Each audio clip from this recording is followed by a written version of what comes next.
What's up everybody, I'm here today with a BT6 deck profile. I call this deck the Gallant Brigade because it combines d-brigade with our new version of Gallantmon from the starter decks. So if you're a fan of d-brigade or Gallantmon or both, this is a fun deck profile for you. I've been wanting to make a Gallantmon deck profile, but I didn't feel like making a typical red deck profile for him since there's already a bunch of those out there. So instead I've just been experimenting, making a fun of just kind of fun goofy decks with it. So that said, this is definitely a deck more geared towards casual play, but it is still pretty fun. When it works very well, and it can just be a really interesting deck to get out there. But let's get into the profile so I can actually show you how this deck works. So essentially this deck profile is going to focus on trying to get a ton of free cards or free summons and just cheating Digivolution in general. So for our Digitama, we have Pagumon as our main Digitama. Just reveal the top card of your deck. On deletion, reveal the top card of your deck. Add it to your hand if it's a black Digimon card, otherwise place it at the bottom of your deck.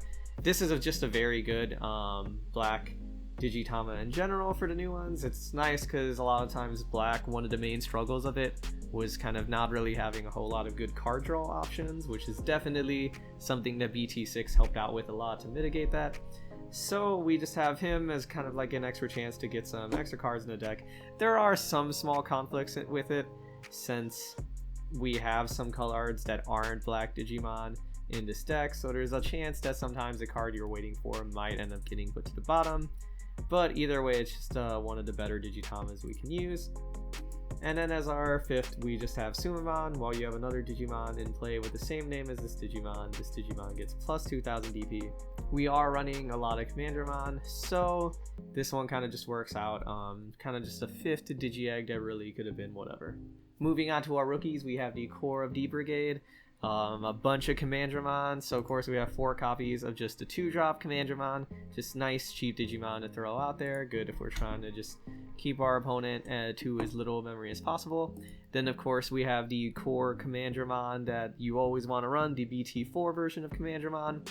On deletion, reveal the top 3 cards of your deck. You may play one Commandramon among them without paying its memory cost, and place the remaining cards at the bottom of the deck in any order. So just ideal situation.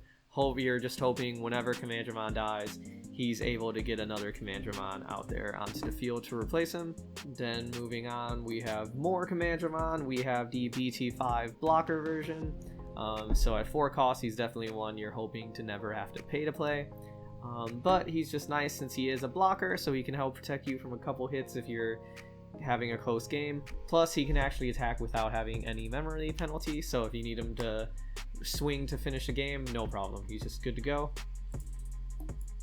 And then last we have starter 5 deck 5 Commandramon, who's again just a 0 cost digivolve into, 4 play costs. So again, ideally we're either digivolving into him or summoning him for free, but he does have 5000 DP, so he is the strongest one of the bunch. Now moving on to our champions, we have 4 copies of Sealsdramon. He's just in here because he's also d-brigade, and we do still need blockers. He is 2 costs to digivolve into, but 6000 DP, so one of the stronger blockers. He can attack, but he does have that lose to memory effect. So he's mostly in here because 1, extra blocker, and 2, to help get our Darkdramon out onto the field. We want as many d-brigade as possible. Then we have Darktyrannomon, just 1 to have another blocker, and 2 because he's also a cheap digivolve, 1 cost to get up into. So good for a cheap memory efficient play and digivolving up to draw more cards to try to get the core pieces we need for this deck. Then we have 4 copies of the new starter deck 8 Coredramon. Awesome card when you actually manage to get him in security.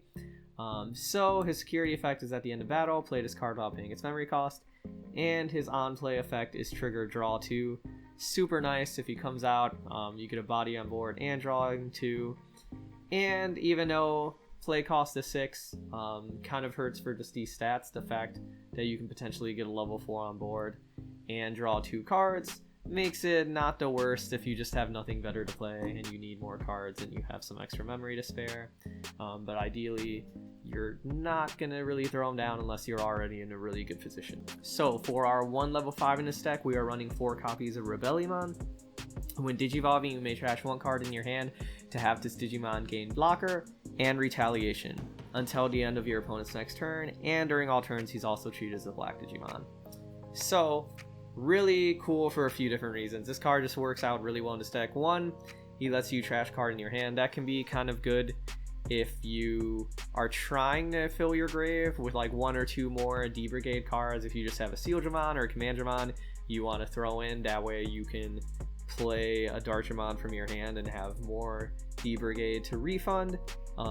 It kind of just actually like works out pretty well sometimes. Also, just being able to have a blocker with retaliation stall your opponent for a turn can be really nice, can make them kind of have to play a little bit more carefully, potentially if they don't have an answer to just straight up get rid of Rebellimon. And being treated as a black Digimon also means he can trigger effects like the Joe and Izzy card, which we have further down. So he's mostly in here because he is purple and can digivolve into purple and just has some nice synergy and defensive abilities in this deck. So speaking of him being purple, I'm going to skip ahead first to Megidramon. So Megidramon, we have 3 copies of him as one of our spicy level 6s for this deck.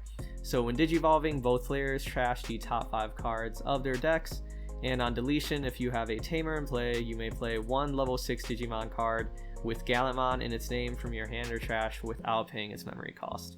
So super cool card for a couple of reasons. One, just on deletion, potentially being able to get a free body to replace him, especially a Gallantmon, is really cool. So again, it's very much a situational setup, but if you're actually able to pull this off, having a tamer, having him out, having Megidramon die when you hit security is one of those awesome things where you're not really disappointed, because if all the things are right, you have Gallantmon in your hand or trash, you can just bring him out. Super nice. Plus, having that both players trashing top 5 cards of your deck obviously works well with d-brigade, because you're helping to fill more d-brigade cards into your trash, making it potentially easier for you to trigger your Darkdramon effect. And then speaking of that, let's go back to Darkdramon real quick. So of course, the d-brigade level 6, he has rush, so when he's played he can attack the turn he comes out, and on play return up to 5 Digimon cards with d-brigade and their types from your trash to the top of your deck in any order, and for each card you return this way, gain 2 memory. So very nice. Essentially, through discarding, through our d-brigade cards just naturally dying, through Megidramon, if we're able to get a Darkdramon in our hand, we have lots of options to help us kind of just throw him out there and hopefully refund as many d-brigade cards as possible, so we can essentially just make him a 3-cost level 6 with rush, which is very nice. Only 11,000 DP, so not the strongest, but our goal with this deck is kind of more just brute forcing with as many attacks as possible, as opposed to just straight up having big heavy Digimon. So we run 3 copies of him, 3 copies of Megidramon, and then last we have 3 copies of Gallantmon. So ideally he's coming out through Megidramon because we don't actually have a Digimon that can digivolve into him. So this is one of those Digimon we're kind of just hoping all the right pieces fall into place to happen. But if we do get him out, he has security attack +1, and when attacking, delete one of your opponent's Digimon with 4,000 DP or less. If no Digimon is deleted by this effect, he gets an extra 3,000 DP per turn. So pretty good. Also just really cool looking Digimon. But so ideally, Gallantmon is going to be a target that we can trash with Rebellimon's effect, or that we get into the trash from Megidramon, so that we have a chance of playing him from there when Megidramon dies, or even if he's in our hand, that's good, because again, Megidramon, as long as we have a tamer out when he dies, can bring out Gallantmon. So we essentially have Megidramon and Gallantmon as kind of just a hopeful cheating combo to bring out a free Gallantmon. And we also have Megidramon here helping to try to set up our Darkdramon play by filling our graveyard with more d-brigade. Moving on to our option cards, we have 2 Ultimate Flare, de-digivolve 3 on one of your opponent's Digimon, and then delete all of your opponent's Digimon with play cost of 3 or less. Very nice, just potentially nice board removal if you are playing against like Rookie Rush or something that has a lot of rookies out there. This card can be really good for slowing that down.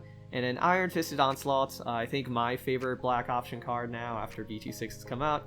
Delete all of your opponent's Digimon with the highest play cost.